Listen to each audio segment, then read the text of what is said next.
करूं, जहाँ भी जाऊं मैं प्यारे नबी की नात करूं।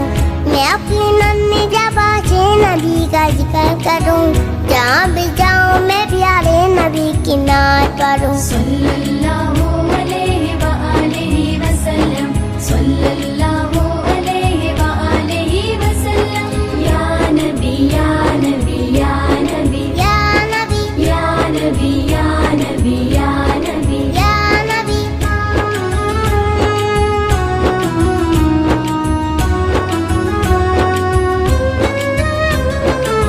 कभी भी ये न समझना है सिर्फ आदत है, नबी का जश्न मनाना एक इबादत है।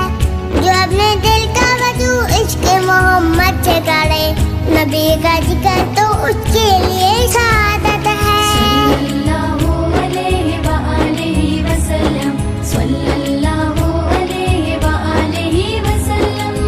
जुलूस जश्न नबी पाक में शिरकत न करूं, जहाँ भी जाऊं मैं प्यारे नबी की नात करूं।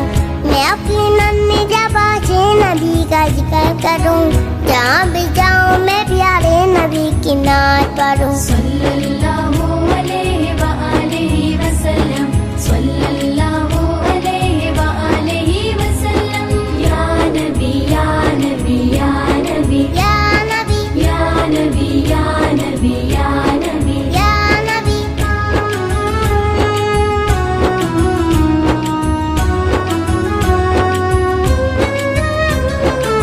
हमें सिखाया गया है नबी का जिक्र करो, नबी का नाम सुनो तो दुरूद पाक पढ़ो। कहीं भी जाके रहो या किसी भी राह पे चलो, नबी को याद करो और नबी की बात करो। सल्लल्लाहु अलैहि व आलिहि वसल्लम, सल्लल्लाहु अलैहि व आलिहि वसल्लम। बुलावा आए तो मैं भी मदीने पाक चलूं, जहाँ भी जाऊं मैं प्यारे नबी की नात करूं। मैं अपनी नन्ही ज़बां से नबी का जिक्र करूं, जहाँ भी जाऊं मैं प्यारे नबी की नात करूं। सल्लल्लाहु अलैहि व आलिहि वसल्लम, सल्लल्लाहु अलैहि व आलिहि वसल्लम। या नबी या नबी या नबी या नबी या नबी या नबी या नबी या नबी। आओ मनाए जश्न नबी, आओ मनाए जश्न नबी, आओ मनाए जश्न नबी, आओ मनाए जश्न नबी, आओ मनाए जश्न नबी, आओ मनाए जश्न नबी, आओ मनाए जश्न नबी।